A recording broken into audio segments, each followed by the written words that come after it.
വയനാട് ജില്ലയുടെ വിവിധ ഭാഗങ്ങളിൽ പെയ്ത ശക്തമായ മഴ ജനജീവിതത്തെ സാരമായി ബാധിച്ചു. മഴ കനത്തതോടെ വെള്ളിയാർ പുഴ നിറഞ്ഞൊഴുകി. ഇതോടെ മണ്ണാർക്കാട് അലനല്ലൂർ എടത്തനാട്ടുകര റോഡിലെ കണ്ണംകുണ്ട് ക്രോസ്വേ പൂർണ്ണമായും വെള്ളത്തിനടിയിലായി. ക്രോസ്വേയിലൂടെ ഗതാഗതം തടസ്സപ്പെട്ടതോടെ യാത്രക്കാർക്ക് ഏറെ ബുദ്ധിമുട്ട് നേരിട്ടു.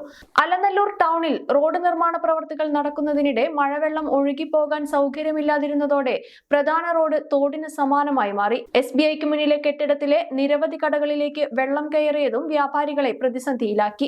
മണ്ണാർക്കാട് ചങ്ങിലേരി ഭാഗത്തും ശക്തമായ മഴയെ തുടർന്ന് റോഡിൽ വലിയ തോതിൽ വെള്ളക്കെട്ട് രൂപപ്പെട്ടു. മഴ ശക്തമാകുമ്പോൾ ഇവിടെ വെള്ളക്കെട്ട് പതിവാണെങ്കിലും ഇന്നത്തെ കനത്ത മഴയെ തുടർന്ന് ഗതാഗതം ഏറെ നേരം തടസ്സപ്പെട്ടു. ആവശ്യമായ ഡ്രൈനേജ് സംവിധാനമില്ലാത്തതാണ് പ്രശ്നത്തിന് പ്രധാന കാരണമെന്നാണ് നാട്ടുകാർ പറയുന്നത്. അതേസമയം മണ്ണാർക്കാട് അരകുർശി തോട് നിറഞ്ഞ് കവിഞ്ഞൊഴുകി.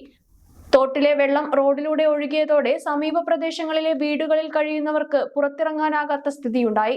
മഴ തുടരുന്ന സാഹചര്യത്തിൽ താഴ്ന്ന പ്രദേശങ്ങളിലുള്ളവർ ജാഗ്രത പാലിക്കണമെന്ന് അധികൃതർ നിർദ്ദേശിച്ചിട്ടുണ്ട്.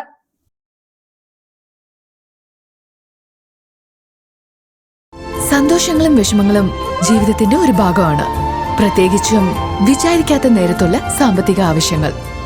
ഇനി നിങ്ങളുടെ എല്ലാ സാമ്പത്തിക ആവശ്യങ്ങൾക്കും ഒരു വഴിയുണ്ട്. UGS gold loan.